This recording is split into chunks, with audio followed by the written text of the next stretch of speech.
Decision 2020 front and center here in the Carolinas. Presidential candidates and the president's own family in the Charlotte area today. Donald Trump Jr., our former Vice President Joe Biden, and Beto O'Rourke, all stumping in the Tar Heel state. It's all coming less than 2 weeks out from the District 9 election.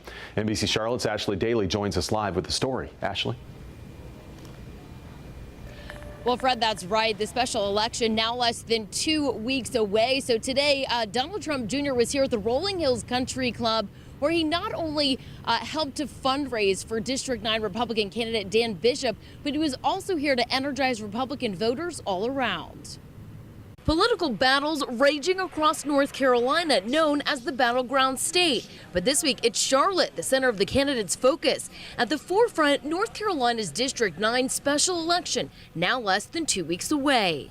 Is getting ready to be lit. District 9 Republican candidate Dan Bishop today holding a fundraiser in Monroe. But he wasn't alone. Donald Trump Jr. here to rally voters. This is a winning track record that we need to perpetuate. Okay? It's why we need more people who are willing to fight. It's why I need you out there fighting for Dan. This evening, District 9 Republican candidate Bishop and Democratic candidate Dan McCready will be holding what will likely be their last televised debate.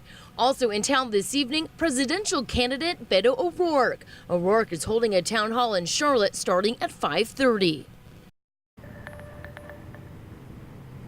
And this campaign really coming down to the wire. The president also tweeting that he too will be holding a rally here in North Carolina in Fayetteville. He says that will be on September 9th, the eve of the special election happening September 10th.